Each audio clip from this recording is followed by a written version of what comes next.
On peut peut-être commencer tout doucement? Oui, Allez, ça c'est marche. Allez, parti. bonjour à tous. On est ravis de vous accueillir aujourd'hui pour cet événement virtuel où nous allons parler de comment apprendre à gérer son temps en tant que dev. Alors moi, je m'appelle Vanessa Perilla, je coordonne les activités recrutement du groupe Osphère. Et voilà, et je voulais vous introduire Lisa, qui travaille chez nous au marketing et qui en fait est elle qui a organisé l'événement. Bonjour tout le monde, Lisa Venturi, je travaille chez Sphère depuis maintenant plus de 3 ans et en ce moment mes missions principales en fait ce sont du coup de faire du marketing pour le recrutement. Qu'est-ce que ça veut dire concrètement? Ça veut dire qu'en fait mon rôle c'est de montrer pourquoi chez Sphère c'est cool, pourquoi chez Sphère, comment enfin les bons développeurs etc. Et donc je m'occupe aussi des événements et vous avez reçu du coup mes mails pendant ce dernier mois à propos de l'inscription à cet événement. Et voilà. Donc, si vous répondez à mes mails, c'est avec moi que vous pourrez échanger. Et par la suite de cet événement, du coup, je vais vous partager des articles, le replay, pour justement continuer cet événement et que vous ayez les ressources durables. Du coup, Lisa, est-ce que tu peux nous présenter la plateforme Zoom? Et si Nicolas, tu peux changer de slide, s'il te plaît? J'y vais. Donc, Zoom, je ne sais pas si vous l'avez déjà utilisé, mais c'est assez simple. Déjà, quand on est en mode présentation, le micro et la caméra sont coupés, donc ne vous inquiétez pas, on ne vous voit pas. Vous pouvez donc parler et donc discuter avec nous dans le chat. Il y a aussi une petite section questions-réponses. Donc là, vous pouvez noter toutes vos questions. Vous pouvez aussi voter pour les questions qui vous paraissent les plus pertinentes. Et après, du coup, l'affichage, vous pouvez afficher un petit peu comme vous voulez. Donc en haut à droite de l'écran, vous pouvez changer d'affichage s'il y a un autre affichage qui vous convient le mieux. Voilà, donc cet événement est un événement qui est censé être interactif, donc n'hésitez pas à poser toutes vos questions, à donner vos retours d'expérience et nous partager en fait tout ça. Voilà. Ah, ça a coupé. Et on vous répondra en fin de… Là, il va y avoir un petit talk de 30-40 minutes. Et ensuite, on répondra à toutes les questions, même si ce n'est pas dès l'événement. Moi, en 2 secondes, je vais vous présenter du coup Sphère, parce que comme le disait Lisa, pour nous aussi, c'est l'opportunité de montrer un petit peu de notre culture, de qui nous sommes chez Sphère. Donc, nous sommes une entreprise de 800 salariés. 95% de nos consultants sont des développeurs et des développeuses. Et c'est vrai que du coup, on a une très, très forte culture dev. On fait beaucoup. On est très dans l'open source. On est très communautaire. On organise en interne ou en externe 1 à 2 événements par semaine. Sur le développement, sur l'aspect technique, mais aussi justement sur des aspects soft skills, gestion du temps, équilibre vie pro, vie perso. Voilà, on a un process de recrutement innovant qui s'appelle les playoffs, c'est du pair programming où vous rencontrez 3 sphériennes ou sphériens différents pour faire de tests d'algorithmique, de framework et de langage. Et du coup, si vous avez envie d'en savoir plus sur nous ou de postuler, n'hésitez pas à nous contacter, que ce soit Lisa, Vanessa, moi, donc Rosalie ou Nicolas que je vais introduire tout de suite par LinkedIn. On sera ravis de vous donner plus d'informations. Du coup, j'en profite pour présenter nos speakers de ce jour. Donc, voilà, Rosalie Zandona, qui est donc RH Manager pour nos entités de Luxembourg et de Strasbourg. Elle est diplômée de psychologie et évolue dans le monde du RH dans la tech depuis plus de 10 ans. Bonjour Rosalie. Bonjour. Et Nicolas Hague. Donc, Nicolas Hague est Delivery Manager chez Sphère au Luxembourg. Il a fait des études d'ingénierie informatique et avant de nous rejoindre, il était chef de projet IT chez KPMG. Voilà, Bonjour Nicolas. Et maintenant, je vous laisse prendre la parole pour introduire donc ce sujet ô combien important. Tout à fait. Merci Vanessa, merci Lisa. Alors, c'est vrai qu'avec Nicolas, on s'est demandé quel sujet aborder et quel sujet pourrait vous intéresser, puisque c'est un peu nouveau aussi pour nous d'aborder ces soft skills sous format webinar. Et il s'avère qu'on nous a souvent parlé de la gestion du temps.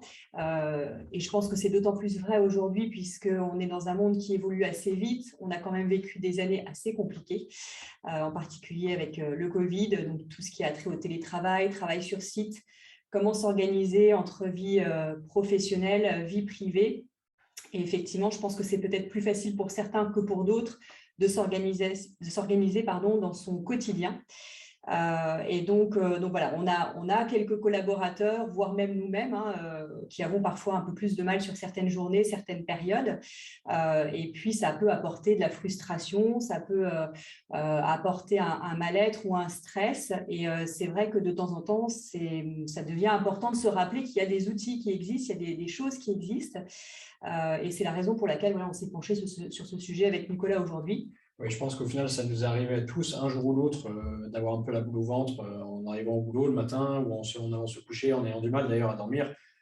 Et malheureusement, ce sont des sensations qui peuvent aller jusqu'au burn-out dans des cas très extrêmes.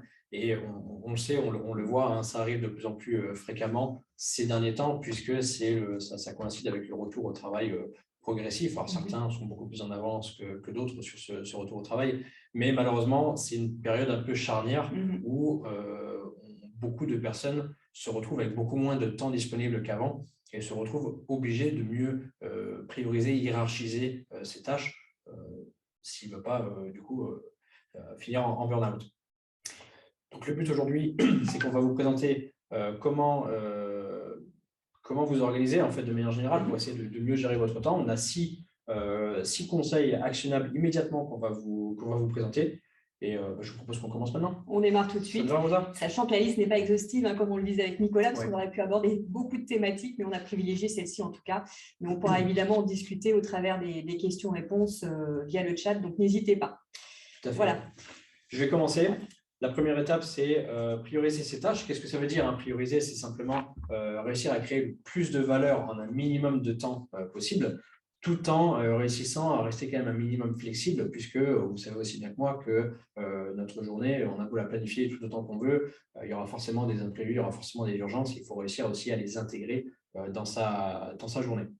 Donc là, moi aujourd'hui, ce que je vais faire, c'est que je vais vous présenter deux méthodes qui sont complémentaires et qui vont vous permettre de mieux catégoriser vos tâches de manière à ce que vous puissiez un peu plus précisément savoir vraiment qu'est-ce qui est urgent, qu'est-ce qui est important et comment intégrer ça dans votre planning.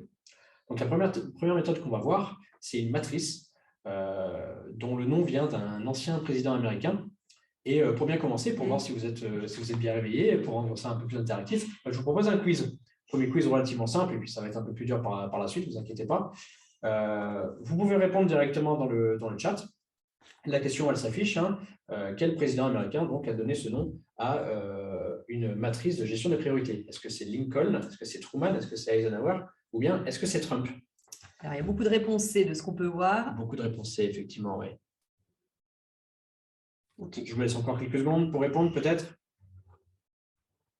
Je pense que la majorité a raison. Alors, on a quand même une réponse B. Ouais. Alors, écoutez, la bonne réponse est la réponse C, vous l'aurez compris, hein, c'est bien effectivement la matrice d'Eisenhower. Qu'est-ce que c'est? En fait, c'est un outil d'analyse qui permet de classer les tâches, de les catégoriser et de faire le distinguo entre l'urgence et l'importance d'une tâche. Alors, pour info, cette matrice, même si elle s'appelle Eisenhower, elle n'a pas du tout été inventée par le président. En réalité, elle est dérivée d'une de ces citations que je vous affiche à l'écran en ce moment. Il avait dit, pendant une conférence de presse, il avait dit qu'il y avait deux sortes de problèmes. Il y avait les problèmes urgents et les problèmes importants. Sauf que les urgents ne sont pas importants et les importants ne sont jamais urgents. Et en fait, à partir de ça, on a découlé une matrice toute simple qui est en quatre cadrans. Le premier cadran, c'est tout ce qui est urgent et important. Donc là, c'est assez simple. Hein, ça va être tout ce qui concerne les crises, les problèmes pressants, les réunions qui sont vraiment importantes et qu'on doit faire aujourd'hui. Les projets dont les deadlines arrivent très, très vite. Donc là, il n'y a pas à chercher midi à 14h, il faut juste le faire et il faut le faire immédiatement. Si on va sur la partie de droite, là, on commence à s'attaquer à tout ce qui est important mais qui n'est pas urgent. Donc là, c'est un peu plus compliqué puisqu'on va parler plutôt de tout ce qui concerne la préparation, la planification et la prévention. Donc là, ces tâches-là, ce sont les tâches qui, quelque part, apportent le plus de valeur à vous, à votre carrière, à votre développement personnel, mais ce sont celles qui sont souvent un peu mises de côté parce qu'on n'a juste pas le temps de les faire. Donc, le but sur ces tâches-là, c'est simplement de les planifier, se prendre du temps, un jour dans la semaine, un jour dans la semaine prochaine, peu importe, pour le faire et vraiment avancer et le faire. Parce que le problème, c'est que ces tâches-là, si vous procrastinez, si vous les repoussez sans cesse, ces tâches-là, irrémédiablement, elles vont basculer dans la première catégorie des tâches urgentes et importantes. Si on va en bas à gauche, on va avoir les tâches qui ne sont pas importantes, mais qui, pour le coup, sont urgentes. Donc là, on parle de quoi? On parle des coups de fil, on parle des mails, on parle des réunions, mais qui n'apportent pas forcément de valeur. Donc, pour ces tâches-là, moi, ce que je vous propose, dans un premier temps, si c'est possible pour vous, c'est de les déléguer. Alors après, je comprends bien, on n'a pas tous des positions et des responsabilités qui nous permettent de déléguer notre travail. Donc, dans ce cas-là, ce que vous pouvez faire, c'est essayer d'automatiser ou bien rationaliser tant que possible ces tâches-là. Et enfin, le dernier cadran, c'est toutes les tâches qui sont ni urgentes ni importantes. Bon, voilà, ça va être très simple, il faut juste les éliminer. Ça ne sert à rien de les garder. De toute façon, si elles n'apportent pas de valeur et qu'elles ne sont pas urgentes, franchement, ça ne sert à rien d'avancer dessus. Maintenant, toute la difficulté de cette méthode repose en fait non pas sur l'urgence, savoir si une tâche est urgente ou pas, c'est assez simple en fait, il suffit de tâter un peu la pression qu'on a sur les épaules et on sait très bien si la tâche est urgente ou pas. Par contre, l'importance d'une tâche, elle, là, ça devient un peu plus compliqué parce que ce n'est pas forcément si instinctif que ça. Donc pour ça, je vais vous présenter une seconde méthode que vous connaissez peut-être, qui s'appelle la méthode Moscow. Et le but, c'est de lister toutes les tâches sans forcément attribuer un certain degré d'importance à chacune de ces tâches et puis les mettre dans chacune de ces 4 catégories. Première catégorie, c'est le must-have. Must-have, qu'est-ce que ça veut dire? Ça veut dire que c'est tout ce qui est absolument indispensable à un projet ou à une réunion ou à peu importe une chose sur laquelle vous êtes en train de travailler. Vous avez le should-have, ça c'est vraiment tout ce qui… Ce serait bien de l'avoir, c'est important, mais sans être vital pour autant. Le could-have, pour le coup, là on va plutôt parler de confort, c'est qu'est-ce qui va vous permettre d'enjoliver votre travail. Et enfin, le will not have, c'est un peu tout le reste. Donc, c'est tout ce qu'on ne peut pas se permettre d'avoir. On aimerait bien, hein, c'est sûr, mais franchement, on sait très bien qu'on ne le fera jamais. Donc, ces tâches-là, on les met tout en bas et on les élimine de la même manière qu'on élimine les tâches qui sont dans le cadran en bas à droite de la matrice d'Eisenhower. Donc, cette méthode-là, pour le coup, elle fonctionne par répétition. Ce n'est pas parce qu'une tâche est à un moment donné dans une des catégories qu'elle va y rester.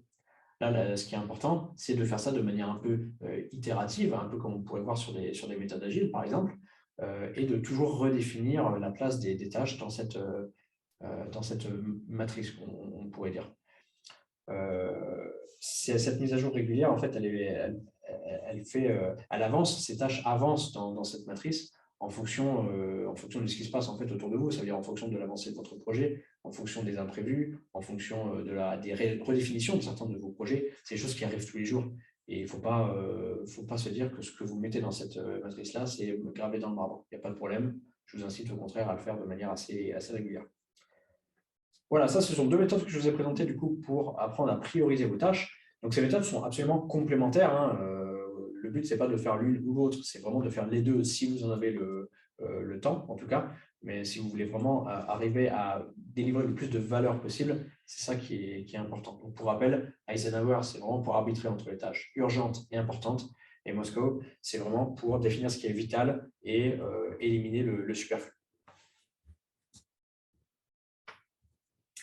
Deuxième axe qu'on voulait voir avec vous, le fait de se fixer des bons objectifs. Moi, personnellement, je sais que je n'aime pas du tout naviguer dans le brouillard, si on peut dire ça comme ça, mais j'ai besoin d'avoir des objectifs qui sont soit hebdomadaires, soit quotidiens.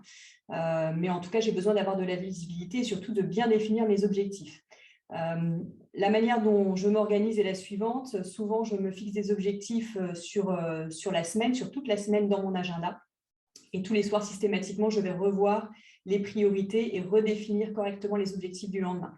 Donc ça, c'est ma façon de faire. Moi, je vous donne aussi une technique que certains doivent déjà connaître puisqu'on en parle quand même assez régulièrement, un objectif qu'on appelle SMART. Donc, c'est un cadre qu'on peut vous donner pour que votre objectif soit pertinent et que vous alliez jusqu'au bout de celui-ci. Donc, je vais vous décrire la méthode. Tout simplement, donc, le S pour spécifique.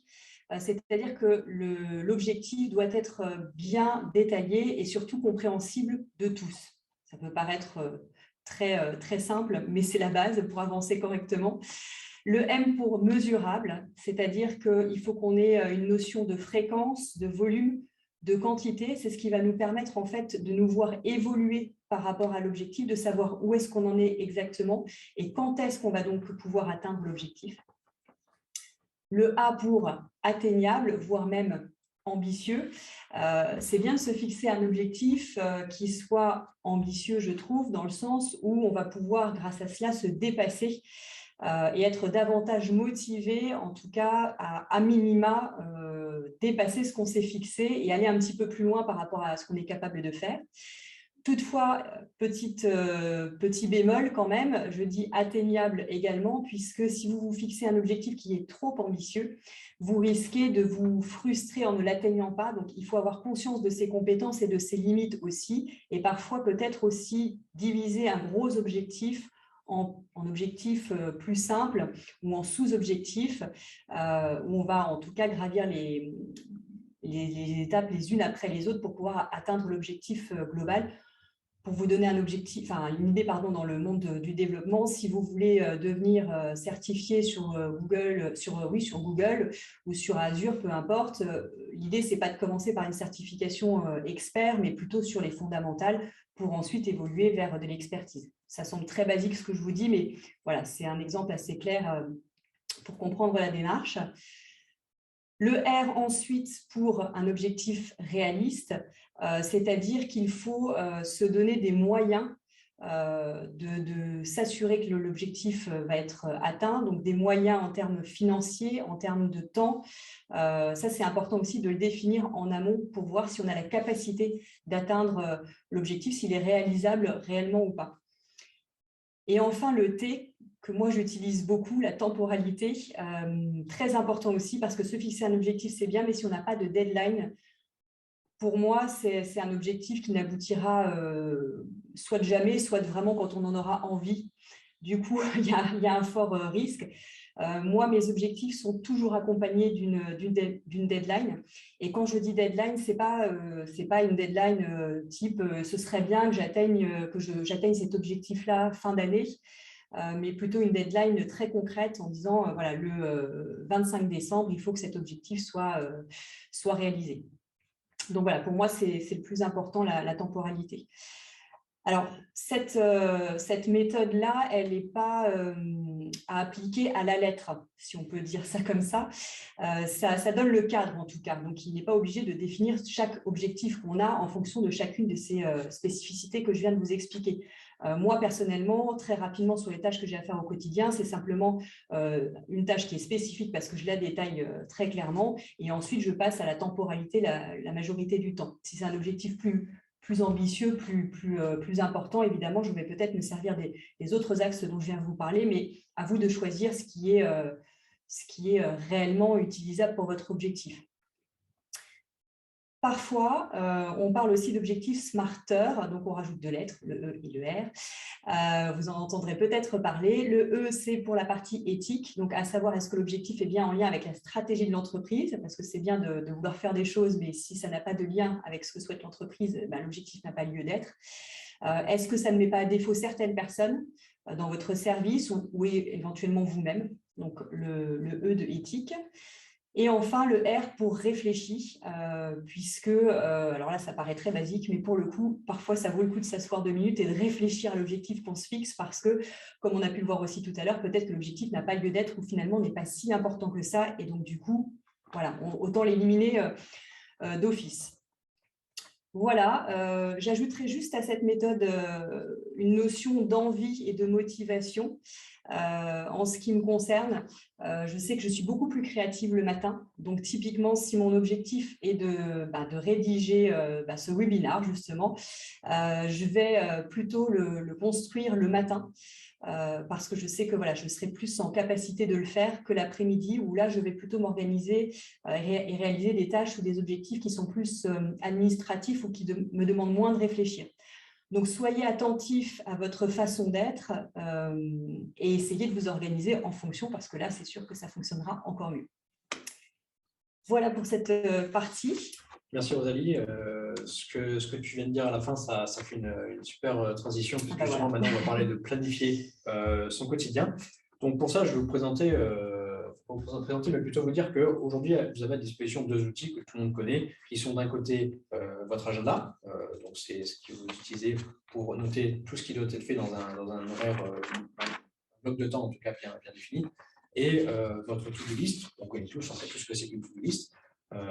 C'est toute la liste de tâches qui doivent être faites, mais sans forcément un ordre défini ou bien un espace de temps bien défini. Donc, il y en a certains, ce qu'ils font, c'est qu'ils utilisent un outil pour tout. Je vous montre un exemple ici. C'est-à-dire qu'ils prennent leur agenda et ils mettent des blocs de temps pour s'allouer du temps en fait, pour faire chacune de ces tâches. Bon, sur le principe, ça semble très bien, mais moi, je vous le dis tout de suite, cette méthode-là, elle est absolument inefficace. Pourquoi? Parce qu'en fait, à tout moment de votre journée, vous allez avoir des imprévus. Donc forcément, peut-être que la première tâche, vous arriverez à la faire. La deuxième, vous allez recevoir un coup de fil, je ne sais quoi, vous allez faire une pause aussi. Vous avez le droit de faire des pauses dans votre journée. Et vous allez commencer à être en retard. Donc vous allez vous poser la question, la troisième tâche, est-ce que je la fais en retard ou est-ce que je la décale pour la fin de la journée? Et en fait, sans vraiment le vouloir, dès le début de votre journée, vous êtes déjà en retard, vous êtes déjà sous pression, en fait. Et à tout moment, vous commencez à subir votre journée. Là, le but, ce n'est pas de la subir, la journée. Si vous faites votre travail, j'espère que vous y trouvez quand même un certain plaisir, mais en faisant avec une méthodologie comme ça, je pense qu'il n'y a aucun plaisir en fait, dans cette façon de travailler. Donc moi, ce que je vous propose, c'est d'utiliser un outil distinct qui va faire l'inventaire de toutes les tâches que vous avez à faire et que vous devez du coup planifier. Et juste un petit tips que je vous donne, c'est moi, je vous conseille de mettre vos tâches pro et personnelles dans le même outil. On en parlera un petit peu plus tard, mais c'est vraiment, ça aide vraiment. Je vais vous proposer du coup de découper en fait en trois plannings. Plutôt que le terme agenda, d'ailleurs, c'est plutôt le terme planning qu'il faudrait utiliser ici.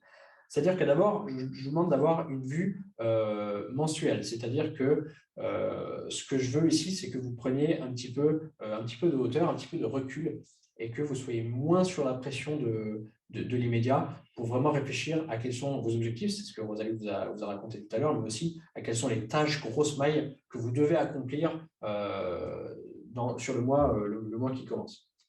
Deuxième étape, c'est d'avoir un planning hebdomadaire. C'est peut-être l'un de ceux que vous allez le plus utiliser.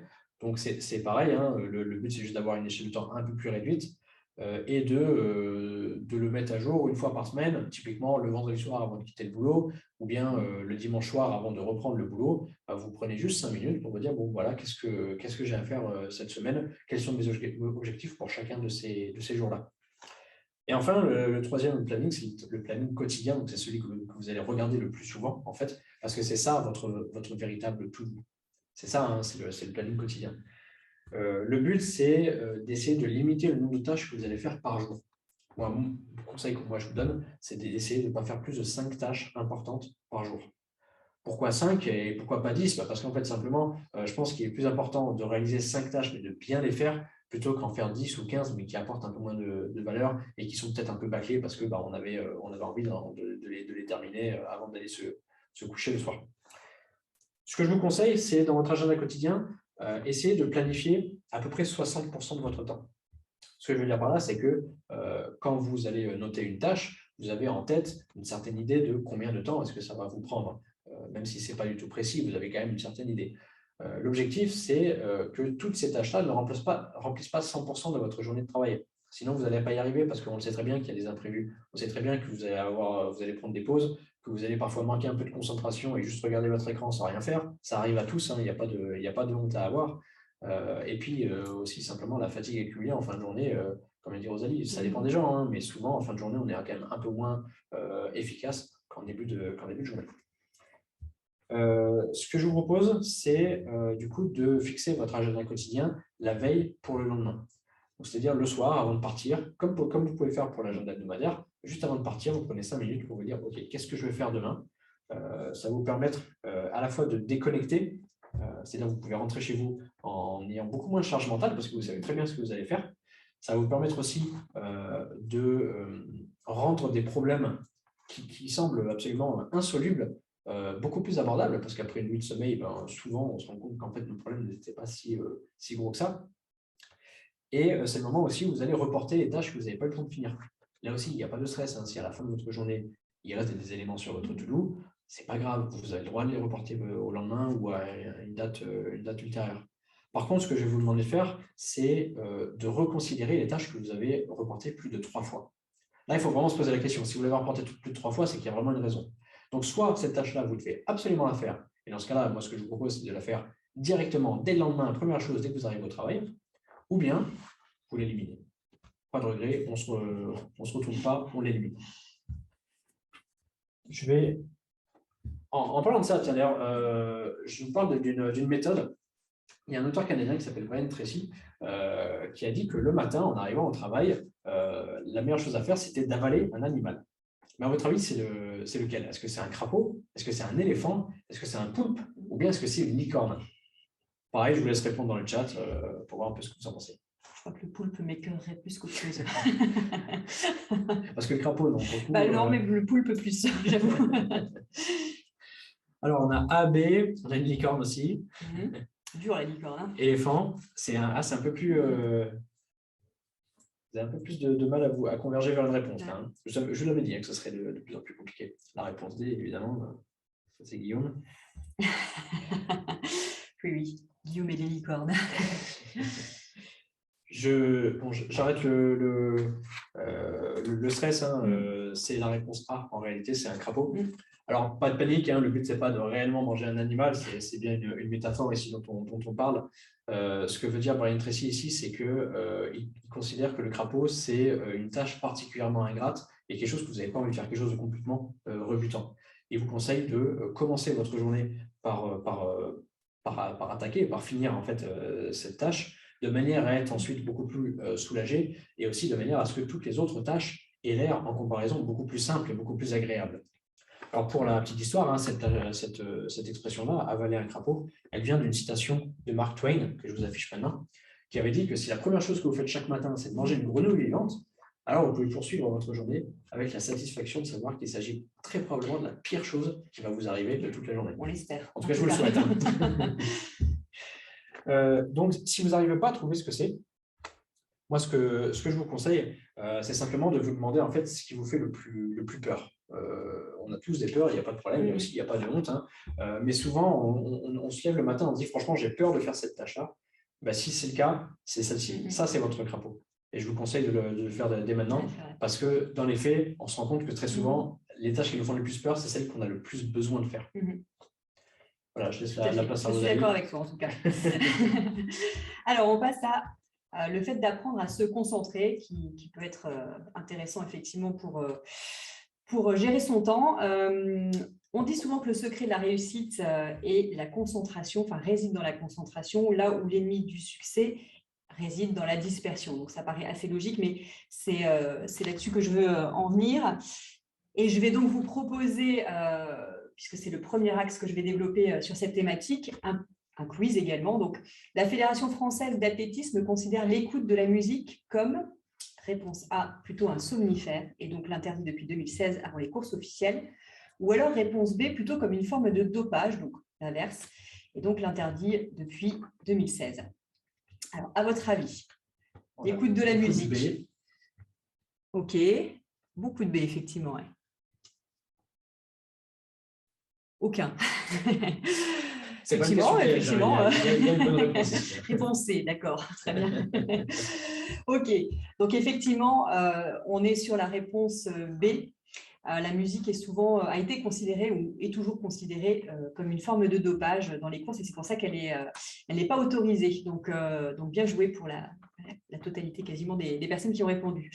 Ce qui m'amène en tout cas à expliquer la suite, le fait que effectivement la musique permet souvent de se concentrer. Alors, ce n'est pas vrai pour tout le monde non plus. J'insiste, donc je pense que le mieux, c'est peut-être d'essayer. Ce qu'il faut privilégier d'après les expériences qui ont été faites, c'est une écoute sur 10-15 minutes maximum et surtout trouver une musique qui se rapproche du rythme cardiaque, justement pour le côté berçage, je ne sais pas, c'est peut-être que ça nous berce quelque part. Mais voilà, donc c'est-à-dire 80 pulsations par minute. Et donc, il y a des musiques qui correspondent à ces 80 pulsations par minute. Et alors, je vais vous les nommer puisque je ne les connais pas toutes. Il y a The Scientist de Coldplay, Chasing Pavement d'Adele, ou encore Thinking Out Loud d'Ed Sheeran. Voilà, donc vous pouvez tester une de ces trois-là, en tout cas, qui correspond vraiment à ce qui est recherché pour atteindre la concentration. Personnellement, moi, j'utilise beaucoup cette technique pour me concentrer, surtout au travail dans des environnements bruyants, mais pas que. Et je privilégie des musiques, alors des écoutes plutôt longues, je dépasse largement les 15 minutes, j'arrive plutôt sur 1 heure. Et ce que je privilégie, ce sont des musiques, moi, qui sont plutôt instrumentales, justement, parce que sinon, ça me dérange le fait d'entendre des paroles. Donc voilà, pour une vraie concentration, c'est ce que moi, personnellement, je fais. Mais je vous laisserai essayer et nous dire ce que vous en pensez. Ou si éventuellement, certains d'entre vous ont l'habitude d'utiliser cette technique pour se concentrer, n'hésitez pas aussi à le dire dans le chat. Alors, je vois effectivement là, y a-t-il des playlists à partager? Vous en trouverez d'office sur Spotify ou sur Deezer. Vous notez simplement concentration ou travailler en musique. Voilà, et vous allez trouver facilement des playlists de ce type-là. On a Agathe qui nous explique qu'à Sferline, ils aiment bien écouter du Patrick Sébastien. Ah bah écoute, pourquoi pas, ça donne plus envie de danser, les serviettes. Mais... On va tester à Luxembourg du coup et à Strasbourg, on fera un feedback. Qu'est-ce qui peut aider aussi à la concentration? Eh bien, je dirais qu'il y a aussi tout ce qui a trait au matériel et à l'environnement de travail. Je pense que clairement, comme on l'avait déjà dit dans la précédente session avec Nicolas, il faut en tout cas un environnement de travail qui amène au travail et qui nous donne envie de travailler. Donc, ça passe par quoi? Ça passe par avoir un bureau qui est propre, qui est rangé. Donc, chaque soir, vous rangez votre bureau, vous arrivez le matin, vous êtes content et vous avez un bureau accueillant. De préférence, privilégier peut-être un espace avec un espace de travail à côté d'une fenêtre. Essayez aussi de vous couper des bruits environnants. Donc, si vous êtes sur un open space, peut-être il va falloir investir dans un casque que la majorité d'entre vous doit certainement déjà avoir. Ou bien encore stopper les notifications sur votre téléphone. Je pense qu'aujourd'hui, on est quand même beaucoup sollicité par tout ce qui est justement téléphone, messages, pro, perso, les chats internes, etc., etc. À un moment donné, il faut savoir couper tout ça pour avoir une vraie concentration et être vraiment actif par rapport à la tâche qu'on doit réaliser. Et ça, c'est assez basique à faire et c'est très facile à mettre en œuvre. Et vous verrez que là, pour le coup, sur 1 heure du temps, vous êtes vraiment gagnant parce que s'imaginer qu'on arrive à faire plusieurs choses en même temps, c'est pas possible en fait. Donc, on reste focus, on reste concentré sur ce qu'on doit effectuer. Je crois même d'ailleurs que Google maintenant propose d'office de couper le bruit des notifications, etc. Mais vous trouvez aussi des applications qui existent dans ce sens-là. Voilà.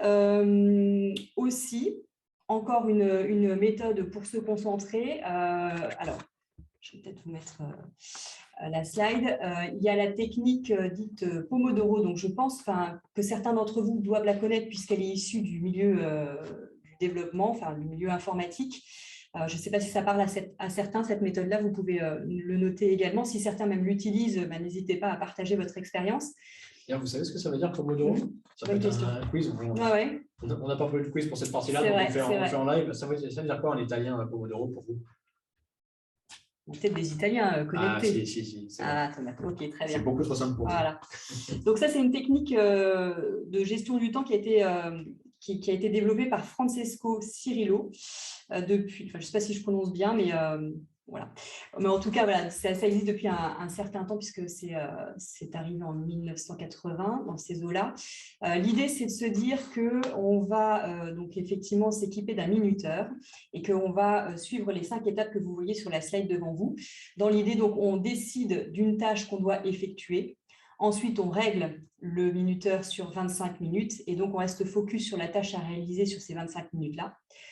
Une fois les 25 minutes passées, on s'arrête, on note la tâche comme effectuée. On prend ensuite une pause de 5 à 10 minutes, c'est très important. Et donc, on recommence cette méthode-là 4 fois de suite pour ensuite prendre une plus longue pause de 20 à 25 minutes. Voilà, donc c'est une méthode qui a quand même été plus qu'éprouvée. Moi, j'ai déjà vu des développeurs l'utiliser sur le plateau. et je pense qu'on peut la reproduire dans n'importe quel domaine d'activité. Elle permet en tout cas vraiment de se concentrer et de rester focus sur la tâche qu'on doit effectuer. J'ajouterai juste un petit complément. Je ne sais pas si certains d'entre vous connaissent la théorie du flux. C'est une théorie en fait qui dit que si vous êtes vraiment très très concentré sur une tâche qui vous passionne, je pense que c'est le cumul des deux, vous pouvez arriver à cette notion de flux où en fait vous êtes complètement imbriqué dans la tâche que vous êtes en train d'effectuer, vous n'entendez même plus rien de ce qui se passe aux alentours. Donc voilà, on pourrait développer ce sujet-là, mais on est plutôt sur des méthodes mentales extrêmes. Mais voilà, si certains d'entre vous l'ont déjà pratiqué, vous pouvez le noter aussi dans le chat. Tiens, on a Harry qui fait une remarque pertinente sur le Pomodoro, qui dit que c'est compliqué à utiliser dans un open space parce qu'on se pose fréquemment des questions ou autres. C'est vrai. L'open space, c'est très compliqué pour tout le monde. Je pense qu'après, l'idéal, et ça, c'est de plus en plus vrai, c'est d'avoir un open space. Enfin, c'est pas vous qui allez décider, évidemment, mais l'open space, c'est bien, mais il faut avoir des endroits où on peut, moi j'appelle ça des endroits où on peut se retrancher. Et je pense qu'effectivement, pour se concentrer réellement, soit il faut se mettre à l'écart, soit il faut mettre un casque et demander aux personnes autour de vous de ne pas vous déranger pendant que vous réalisez votre tâche. Mais oui, je suis d'accord, ce n'est pas forcément toujours très évident. Et quand bien même quelqu'un viendrait vous déranger, même si vous avez le casque, n'hésitez pas simplement à mettre en pause votre Pomodoro. Si vous pensez que ça va prendre plus de 20 secondes, vous mettez en pause et puis vous reprenez dans la foulée. C'est pas une règle à suivre à la lettre non plus. Le but, c'est simplement d'essayer de vous forcer en fait, à vous concentrer, à être dans cette période d'hyper-concentration. Vous pouvez aussi prévenir les personnes qui travaillent avec vous habituellement que vous avez besoin d'1 heure de temps pour vous concentrer sur quelque chose et du coup, ne pas être dérangé pendant ce temps-là. Il faut savoir mettre le cadre en fait. Donc voilà. Avant-dernière partie, moi je vais vous parler aujourd'hui des to-do list et surtout de comment les construire. On a vu comment les planifier et tout ça, mais là ce qu'on va voir vraiment, c'est comment est-ce qu'on va rédiger une tâche en fait. Donc, il faut savoir déjà une chose, c'est qu'aujourd'hui, on a en moyenne 41% des tâches qui sont dans une to-do list qui ne sont jamais terminées. Ça, c'est une étude qui avait fait une organisation qui s'appelle I Done This. En fait, c'est très simple, c'est parce qu'il manque un élément clé, et ça, Rosalie l'a dit juste avant, c'est la temporalité. Il faut impérativement ajouter une contrainte temporelle à chacune de vos tâches. On l'a dit, on le redit, et si vous avez vraiment une chose à sortir de cet événement, c'est ça, c'est la temporalité. Concrètement, une liste, vous pouvez faire une liste si vous voulez, mais si vous ne l'associez pas à un calendrier ou à toute autre contrainte temporelle, très franchement, ça ne sert à rien de l'écrire. Dans ce cas-là, autant directement écrire sur un post-it et puis le jeter à la poubelle. Donc, je vous conseille vraiment de prendre un planning, un calendrier papier physique, comme vous voulez, de manière en fait à vous engager avec vous-même. Donc, pour rédiger une tâche, pardon, je suis un peu trop vite. Pour rédiger une tâche, d'abord, la première chose, c'est faire en sorte que cette tâche vous incite à l'action. Et donc, ça veut dire aussi utiliser des termes qui sont un peu plus parlants. C'est-à-dire que, par exemple, éviter d'utiliser le nom d'un projet en guise de tâche. Le projet Ninja, ça ne sert à rien, ça ne veut rien dire, on ne sait pas exactement ce que c'est. Et en fait, le fait de faire l'effort de bien rédiger votre tâche, ça vous permet déjà d'avoir un peu plus envie, mais surtout, ça va vous faire gagner du temps, en fait, parce que vous n'allez pas vous poser les questions de « oui, mais qu'est-ce que je dois faire très concrètement ?»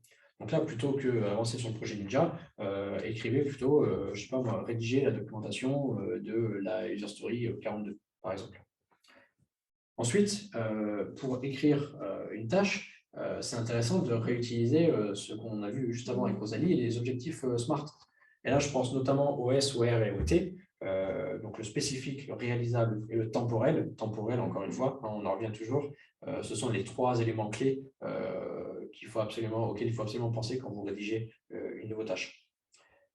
Troisième point, essayez de redécouper, si possible, votre tâche en mini-tâches. Puisqu'on sait bien, si on écrit une tâche et on sait très bien que ça va nous prendre 4 heures ou 5 heures, on aura beaucoup plus tendance à ne pas la faire, à avoir la flemme, à procrastiner. Tandis que si vous écrivez des tâches de 30 minutes, voire 1 heure à la rigueur, en fait, vous allez vous dire, bon, là, je fais ma tâche et puis la vidéo YouTube qui m'intéresse, je la regarderai après. Tandis qu'à l'inverse, une tâche de 5 ou 6 heures, là, c'est mort, la vidéo YouTube, vous allez la regarder avant, ça c'est clair. Ensuite, pensez à redonner vos tâches, créer un ordre de priorité. En plus, maintenant, vous savez faire parce qu'on en a parlé sur les premiers points. et commencez encore une fois par le plus rebutant, commencez par votre crapaud. Mais cependant, pensez à alterner les tâches courtes et les tâches longues. Le but, c'est de casser un peu la monotonie et de vous donner une certaine motivation et une envie de continuer. On va vous parler juste maintenant de quelques outils. Puis, pardon, il y a une chose dont je ne vous ai pas du tout parlé, c'est la partie de gauche ici. Pensez bien à faire une to-do par jour. C'est ce que je vous avais dit aussi au moment où on parlait de la planification. Une seule to-do par jour. Les puits sans fond, vous savez, les listes où on écrit, on rajoute, et les tâches du fond ne sont jamais réalisées, c'est à proscrire. Une seule to-do par jour, c'est impératif. Maintenant, en termes d'outils, les outils, vous savez bien, il en existe des centaines, des milliers, on en connaît certains. Pour les puristes, ça va être le cahier et le crayon, notamment pour ceux qui, comme moi, qui font des boulettes journal. Mais sinon, si vous cherchez vraiment un outil et que vous débutez un peu dans ce domaine qui est la gestion du temps et de la productivité, nous, on vous conseille dans un premier temps d'utiliser Trello. Trello, c'est un outil très simple, qui est gratuit, qui fait vraiment l'essentiel. Pour commencer, ce que vous pouvez faire, c'est utiliser un tableau style Kanban, c'est celui que vous voyez là sur la slide, avec simplement 3 colonnes, une colonne à faire, en cours et terminée. Et pensez bien à chaque fois à recommencer à zéro, à chaque fois dès le matin, de manière à avoir une seule to-do par jour. Pour ceux qui par contre sont un peu plus avancés et voudraient un outil un peu plus performant, on peut vous conseiller aussi Todoist, qu'on a commencé à utiliser il n'y a pas très longtemps d'ailleurs et que moi personnellement j'aime beaucoup. L'intérêt, c'est que on peut faire beaucoup plus de choses, mais surtout il y a une notion de langage naturel dans cet outil qui est très sympa. C'est-à-dire que par exemple, si vous écrivez arroser les plantes tous les jours, vous allez avoir un événement qui va se créer tous les jours pour arroser les plantes. Et moi, je trouve ça génial, personnellement. Voilà, mais rappelez-vous en tout cas que les outils, ce sont juste des moyens. C'est vous, au final, il n'y a que vous qui serez capable de réellement catégoriser vos choix et de prioriser vos tâches. Et c'est ça le plus important aujourd'hui. Si vous n'y arrivez pas, ce n'est pas la faute de l'outil, c'est parce que vous avez du mal à prioriser vos tâches. Mettez l'accent là-dessus. Ok, dernier point, donc la charge mentale. Je pense que c'est un mot qui parle à de plus en plus de personnes. On a pas mal parlé ces derniers temps. Et donc, je vais commencer tout de suite avec un quiz. Si on comparait le cerveau humain à un ordinateur, est-ce qu'à votre avis, ce serait plutôt une ROM ou une RAM? Alors, je vous laisse répondre dans le chat. RAM. RAM.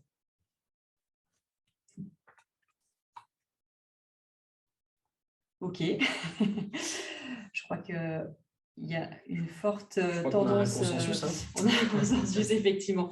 Alors, bon, déjà, simplement pour expliquer pour l'ensemble, donc la RAM, qu'est-ce que c'est? C'est une mémoire qui est plutôt volatile et qui stocke temporairement des informations, alors que la ROM, c'est une mémoire qui est plutôt non volatile et qui stocke des instructions plutôt permanentes, en fait, dans votre ordinateur.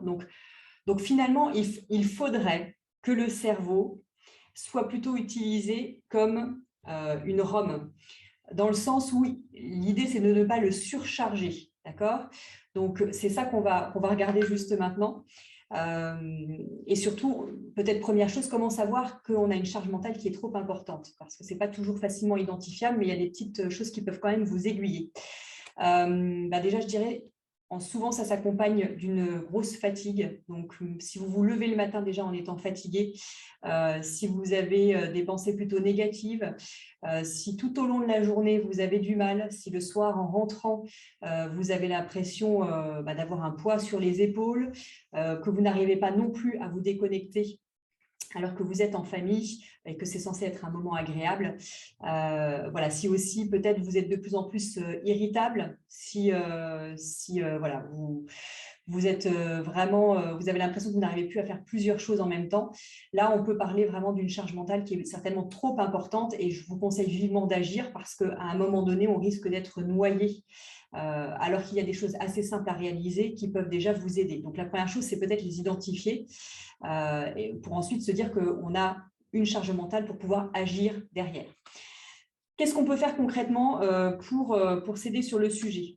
Alors, je ne sais plus si on avait été plus loin dans les, dans les slides. Voilà. Donc, du coup, la première chose, c'est encore une fois abandonner l'idée de la perfection. Si vous vous imaginez que vous pouvez tout faire dans une journée ou toutes les semaines, voilà, atteindre tous les objectifs que vous vous êtes fixés, je pense que c'est un leurre en fait, parce que personne n'arrive concrètement à réaliser tout ce qu'il devait effectuer en une journée. Et si vous y pensez, si vous pensez comme ça, en tout cas, ça va amener de la frustration. Donc, simplement, on se dit qu'on n'est pas parfait, qu'on a le droit de ne pas tout réaliser dans la journée. Et déjà, là, on va s'éliminer une charge mentale qui n'a pas lieu d'être. Deuxièmement, donc on en a déjà parlé, on vous a donné plein d'outils aujourd'hui pour gérer ces tâches, les prioriser, se dire que peut-être il y en a qui n'ont pas lieu d'être, ajouter une temporalité à une tâche qu'on doit effectuer. Voilà, on vous a donné plein de tâches, plein d'outils, plein de conseils. Mettez-les en application et essayez. En fait, il n'y a pas une méthode qui fonctionne mieux qu'une autre. Je pense qu'après, ça dépend de vous aussi, à vous de trouver la bonne. Donc, on teste. Nous, on a essayé Todoist, on en a entendu parler, on s'est dit, allez, on essaye, on voit si ça fonctionne. Mais peut-être que vous, ce sera autre chose. Donc, ne pas hésiter à tester. Ne pas hésiter, quand on a une tâche trop importante, encore une fois, à la diviser en plusieurs tâches. Ça aussi, mentalement, ça allège l'esprit et ça nous permet d'avancer différemment. Quand on voit une montagne devant nous, clairement, ça ne donne pas envie et je pense que c'est normal. Donc, il faut savoir trouver les steps qui vont faire qu'on a envie d'y aller. Moi, personnellement, pour tout ce qui est tâches quotidiennes, encore une fois, je liste tout. Donc, le simple fait d'écrire les tâches dans un outil ou sur papier permet de décharger mon cerveau. C'est très bête, mais honnêtement, vous faites ça le soir, je pense que vous dormez déjà 10 fois mieux que si vous ne l'avez pas fait. Faites le test chez vous, vous verrez si ça fonctionne avec vous. Mais clairement, moi, personnellement, mes tâches partent sur le papier et elles ne font plus partie de mon mental. Ce que j'utilise moi, Nicolas vous a parlé de plusieurs outils, mais personnellement, j'utilise beaucoup ce qui s'appelle le gestionnaire de tâches, donc Task sur Google, qui me permet systématiquement de mettre une action. Donc, j'utilise aussi des verbes d'action, rédiger un contrat, rédiger le webinar avec une date systématiquement. Donc, déjà de base, voilà, j'ai toutes mes tâches sur le côté avec une notion de deadline. Et ensuite, j'utilise un autre outil qui s'appelle Google Keep. C'est plutôt un format post-it. Et donc, sur ces post-it-là, je me fais un post-it de tout ce que je dois dire à notre CTO, un post-it de tout ce que je dois dire à notre CEO, un post-it de tout ce que je dois voir avec Nicolas. Et quand je croise la personne, du coup, tout est déjà concentré sur le post-it. Donc, j'ai plus besoin de me rappeler ce que j'avais éventuellement à dire à la personne. Voilà, ça, c'est vraiment mes deux outils du quotidien qui marchent très, très bien et que j'ai mis en place il y a quelques années de cela et que j'utilise encore à ce jour et qui me permettent de me décharger mentalement. Troisième point, alors non, j'oublie encore le fait peut-être de vous dire qu'effectivement, le fait de penser qu'on peut être multitâche est un leurre également. Il y a des études qui ont prouvé que ce n'est pas possible de faire plusieurs tâches en même temps, donc on arrête de s'imaginer qu'on est un super-héros et qu'on va pouvoir empiler les tâches en parallèle. Non. On fait une tâche l'une après l'autre, on reste concentré et tout se passe bien normalement. Donc, troisième point, on se rappelle aussi qu'on n'est pas tout seul parce que vous avez des collègues, a priori, pour ceux qui ne travaillent pas évidemment tout seuls, mais vous avez des collègues sur lesquels vous pouvez certainement compter, demander de l'aide.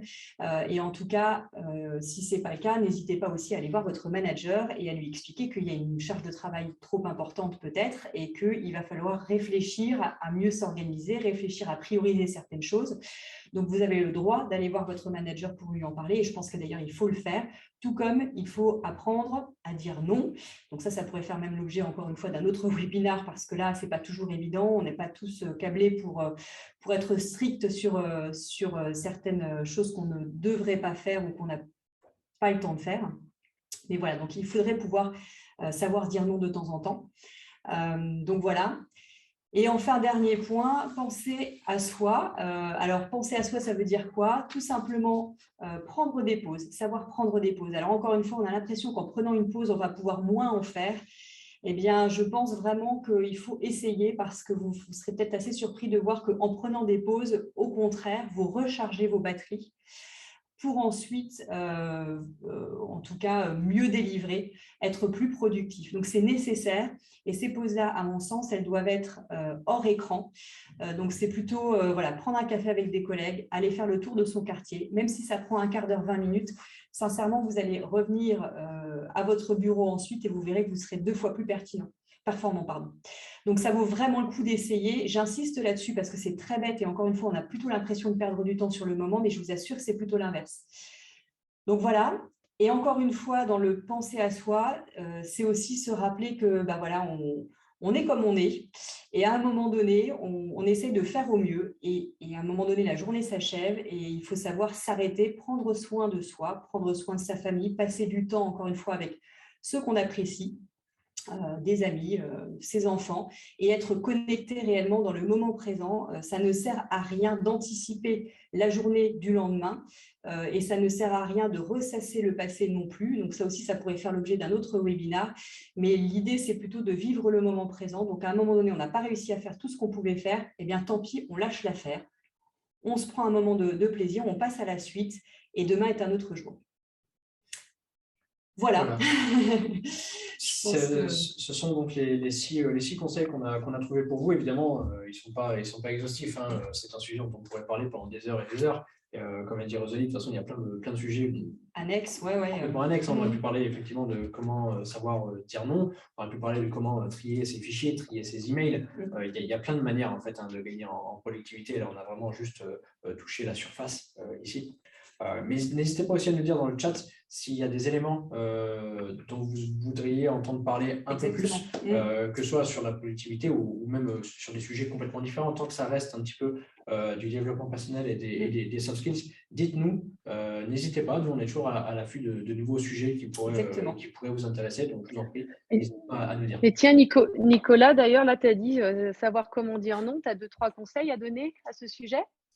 Oui, alors on en avait déjà un peu parlé d'ailleurs lors de notre précédent talk pour ceux qui n'étaient pas là. Sur la question de dire non, moi ce que j'avais expliqué, c'était que je vous conseille dans un premier temps de limiter le non à, enfin comment dire, faire une espèce d'arbre de décision. C'est d'abord se dire ce qu'on me demande, est-ce que c'est pour moi ou c'est pas pour moi. Bon, si c'est pas pour moi, le but c'est pas juste de dire non, c'est pas moi, c'est plutôt d'aiguiller la personne vers la bonne réponse. Ensuite, si c'est pour moi et si j'ai pas le temps, plutôt que juste dire non, ça veut dire est-ce que c'est rentrer dans une autre branche en fait et se dire est-ce que j'aurai le temps dans le futur ou pas. Si j'ai le temps dans le futur, dans ce cas-là, simplement je planifie. Là, on se rappelle dans la matrice d'Eisenhower, on est sur la partie planifiée. Si par contre je sais que j'aurai pas le temps, c'est là qu'il faut commencer à aborder ce non. Et le non, il ne faut jamais s'arrêter à un non point. Il faut toujours réussir à rebondir, à avoir une certaine ouverture en fait, de manière à ce que votre interlocuteur ne se retrouve pas juste le bec dans l'eau comme ça en disant ah bah c'est non, qu'est-ce que je fais maintenant? Il faut toujours un peu avoir cette empathie, se mettre à la place de la personne en face et se dire non, un non brut, ça fait plaisir à personne. Ok. Merci beaucoup. Vous nous avez donné plein de super astuces et points très intéressants. Maintenant, on peut passer peut-être aux questions. Alors, donc, je vois 4 questions qui ont été posées, une par Agathe. Comment conjuguer son emploi du temps pro et perso? Alors, moi, personnellement, c'est vrai que étant maman de 2 enfants, ayant une vie bien remplie et étant passionnée par mon travail, en tout cas, je pense qu'il vaut mieux avoir toutes les informations, tous les objectifs, toutes les tâches à réaliser dans un seul et même agenda. Parce que la vie n'est pas comme avant où on faisait nos 8 heures de travail, on était focus travail et puis on sort et puis on fait un gros reset et on fait que de la vie perso. Je pense qu'aujourd'hui, la vie a un peu évolué, on retrouve un petit peu de perso dans le pro et inversement. Et moi, en tout cas, pour ne rien oublier, je préfère avoir toutes mes tâches au même endroit. Pour avoir lu plusieurs articles aussi sur le sujet, puisque moi aussi, j'essaie toujours de trouver des techniques, c'est ce qui est plutôt recommandé. Donc voilà, après je ne sais pas si Nico tu veux compléter, mais on avait fait un événement justement, Sphère a fait un événement il n'y a pas très longtemps, c'était il y a 2 ou 3 semaines je crois. Exactement, avec Vanessa justement. Avec Vanessa sur cette question-là. Peut-être que Vanessa, est-ce qu'on a un replay ou quelque chose qu'on pourrait donner? Ouais, en fait on avait fait un événement sur comment équilibrer la vie pro et vie perso.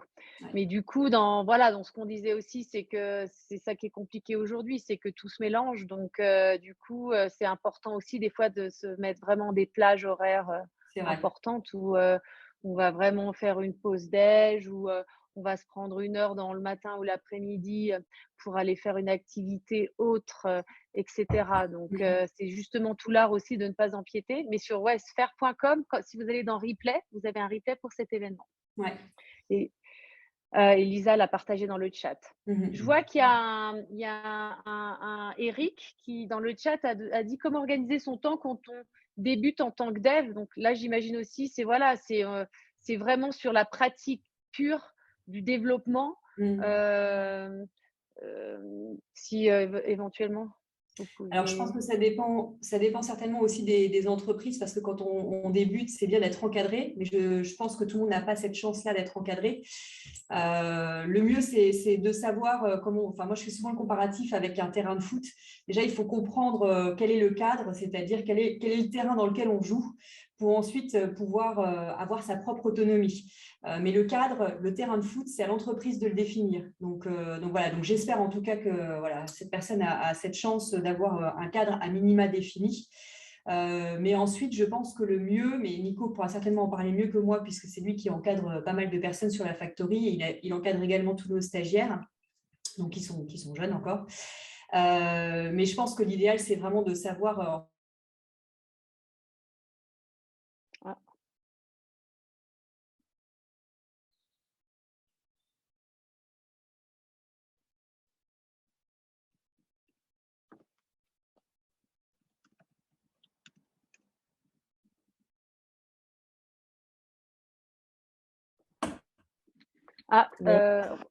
Rosalie, Visiblement, on a eu un problème avec le premier PC. Alors, on ne se voit pas.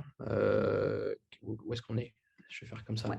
Voilà, vous nous entendez bien? On va se mettre comme ça. Ouais, là maintenant c'est bon. Ouais. Yeah, super.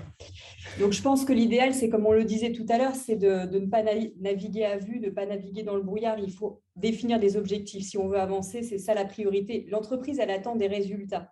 Elle attend une productivité. Mais pour être productif et pour produire quelque chose, il faut comprendre ce qu'on attend de nous.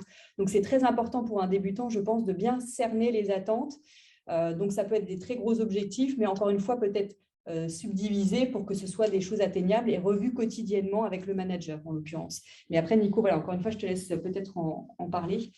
Oui, non, c'est une question qui est très vaste. Et là aussi, on pourrait en parler pendant des heures. Mais déjà, Eric, si tu arrives à appliquer ces quelques conseils qu'on a donnés, qui sont assez basiques, c'est-à-dire que quand on les entend pour la première fois, on a tendance à se dire non, mais il nous prend pour un imbécile. Ouais. C'est bon, je sais faire une to-do list. Mais je vous assure qu'en réalité, c'est avec le temps qu'on se rend compte que ce qu'on fait n'est pas idéal. Et en fait, moi ce que je te conseille, Eric, c'est aujourd'hui, essaie déjà d'appliquer ce qu'on t'a dit. Et je pense que ça te fera beaucoup de bien. Et à partir de là, tu verras forcément de nouveaux problèmes vont apparaître. Hein. C'est le rythme de la vie aussi. On ne fait que ça, on fait que résoudre des problèmes au final. Hein. Et ce sont des problèmes que tu pourras tacler dans un second temps. Mais il faut y aller étape par étape. Ouais. Là aussi, on revient sur les objectifs SMART. Faut penser au A qui est le atteignable pour commencer à bien s'organiser en tant que jeune dev. Il faut commencer par simplement brosser la surface de la gestion de son temps, et c'est ce qu'on a fait aujourd'hui. Donc, n'hésite pas, après, hein, comme l'a dit aussi Vanessa au début, n'hésite pas à nous contacter, nous, directement, Rosalie et moi. Si tu as des questions, si tu penses qu'il y a des choses que tu pourrais améliorer, ou si tu as des suggestions, n'hésite pas à nous le dire. Et du coup, pour rebondir en disant utilisons ces stratégies que vous avez définies, Théo dit « Mon problème d'organisation ne vient pas d'un manque de stratégie, mais d'un manque de consistance et de réussir à tenir ces stratégies pour en faire des habitudes. » Est-ce qu'il y a des astuces pour garder le rythme de ces stratégies? L'autodiscipline, c'est quelque chose de particulièrement compliqué. On le sait tous, on est tous passés par là. C'est-à-dire qu'avant de trouver une méthode qui a marché, moi j'en ai essayé pas mal. Pas mal, ouais. Même on itère régulièrement. Hein. Moi, j'utilise des outils, mais à chaque fois, je me dis je peux peut-être trouver mieux. Et puis parfois, j'ai l'impression de perdre du temps en renseignant l'outil, donc je l'arrête. Mais finalement, c'est pire derrière. Je pense qu'effectivement, il faut s'imposer une rigueur et accepter de perdre du temps parfois pour mieux cadrer les choses ensuite. Et après, encore une fois, ne pas se dire que tout au long de l'année, on peut être à 300%, être productif, être concentré, être le meilleur du monde. Ça, c'est pas possible en fait. Je pense qu'il faut aussi accepter qu'il y a des périodes dans une année, des périodes de vie qui nous permettent moins d'être présents et de moins se donner au travail. Et c'est pas grave, c'est la vie en fait. C'est comme ça que ça se passe. Ouais. De manière générale, il existe des études, mais j'ai plus les chiffres en tête, mais des études qui ont prouvé que si on arrivait à être consistant pour une chose en particulier, plus de, je crois que c'était 3 ou 4 semaines de mémoire, mais à vérifier. Après, on rentre vraiment dans une routine, et cette routine, une fois qu'elle est ancrée, et il faudra du temps pour s'en débarrasser. Donc le but, c'est de ne pas réussir à avoir cette discipline et de se dire « Ah là, mais j'y arriverai jamais, j'abandonne déjà parce que je sais très bien que tous les matins, je n'arriverai jamais à me tenir à mes objectifs. » Par contre, si vous arrivez à faire ça déjà 3 ou 4 semaines consécutives, vous verrez que ce sera beaucoup plus simple. C'est un peu comme faire du sport, hein, quelque part. C'est vrai que les premières fois qu'on va courir ou peu importe, c'est un enfer, on le sait tous. Hein. Par contre, passer un certain temps, on prend un certain plaisir. Ça peut déjà être de se dire tous les jours, à la fin de ma journée de travail, je me mets 30 minutes pour juste déjà me dire demain, qu'est-ce que je vais faire, quels sont mes objectifs, et de s'imposer même 15 minutes tous les soirs. Et de le faire 3-4 semaines pour que ça devienne une habitude, quoi. Je pense que pour gagner du temps, il faut absolument perdre, et ça, c'est vraiment la base. Alors, autre question. Comment bien déléguer ses tâches? Alors, je pense que déjà, ça rejoint un peu ce qu'on a vu sur les objectifs SMART. Je pense que, faut aller dans le détail quand on veut déléguer quelque chose. Il faut être sûr d'avoir été compris dans l'objectif qu'on donne à l'autre, parce que souvent, c'est un peu comme un cahier des charges. S'il est mal rédigé, on part dans un développement qui n'est pas le bon. Là, c'est pareil. Il faut savoir s'exprimer clairement, aller dans le détail suffisamment pour que l'autre comprenne bien ce qu'il est à réaliser. Et ensuite, il faut être sûr d'avoir choisi la bonne personne dans le fait de déléguer, parce que moi personnellement j'ai une équipe de 3 recruteurs par exemple sur Luxembourg, et ils sont tous complémentaires, et je ne vais pas solliciter les mêmes personnes pour les tâches que j'ai à leur déléguer justement. Donc il faut être intelligent aussi et savoir qui est en capacité de répondre à l'attente qu'il y a derrière. Ouais, et au-delà de ça, moi, ce que je trouve intéressant dans la partie délégation, c'est que on a trait à l'humain, et chaque humain est forcément très différent. Et moi, ce que j'aime bien dire, c'est que j'aime bien demander le manuel utilisateur des personnes avec lesquelles je travaille. Ce n'est pas quelque chose que je fais nécessairement de manière aussi crue, mais ça peut arriver parfois quand je travaille avec une nouvelle personne et vraiment j'ai du mal à la cerner, à savoir comment est-ce qu'on peut collaborer au mieux. Mais dans ce cas-là, il y a des moments où je lui pose la question à bout de pourpoint, je lui dis: quel est ton manuel utilisateur? Comment est-ce que tu fonctionnes? Et comment est-ce que moi, je peux fonctionner avec toi? C'est un échange. Et après, la notion de délégation n'est pas aussi pour tout le monde, dans la mesure où il y a des personnes qui simplement ne sont pas accompagnées pour pouvoir déléguer certaines de leurs tâches. Mais si vous avez la chance d'avoir une équipe avec vous auprès de laquelle vous pouvez faire ça, tout passe par la communication. Exactement, ouais. Exactement. Et encore une fois, quand on délègue une action ou un objectif, je pense qu'il faut toujours accompagner, comme on l'a dit tout à l'heure, une notion de temporalité. Parce que si on a des attentes, il faut pouvoir dire que le travail doit être effectué dans un délai en particulier. Sinon, évidemment, on a transmis la tâche, mais on ne sait pas quand est-ce qu'elle va être effectuée. Donc voilà. Ok. J'avais vu une autre question, mais je ne sais pas pourquoi elle a été enlevée. Plus de questions ouvertes, c'était est-ce que vous avez des conseils pour l'organisation du temps en remote? Oui, alors je dirais que je dirais qu'il n'y a pas trop. Je ne sais pas s'il y a vraiment une différence entre l'organisation du temps à la maison et l'organisation du temps dans un environnement pro, si ce n'est que dans l'environnement pro, il y a de l'humain, donc il y a plus d'interruptions. Moi, je ne sais pas pour les autres, mais j'arrive mieux à me concentrer quand je suis à la maison que quand je suis au travail. Et après, je pense que ça dépend de votre entreprise, si elle vous laisse une certaine flexibilité ou pas. Et si c'est le cas, alors je pense que quand on est à la maison, on peut organiser son temps un peu plus comme on le souhaite. Ça, c'est le côté plutôt pratique. Mais encore une fois, je pense qu'il ne faut pas se dire qu'on est multitâche. Il vaut mieux organiser sa journée avec des moments dédiés à certaines choses, que ce soit du pro ou du perso, et rester sur ces choses-là, en fait. Et à la maison, c'est important aussi d'avoir un bon environnement de travail. Je pense que vous l'avez entendu en long, en large, en travers, en particulier pendant les différents confinements. Mais on le répète, ce qu'a dit Rosalie de toute façon déjà tout à l'heure, sur avoir un bureau propre, bien rangé, ça vaut aussi pour chez vous.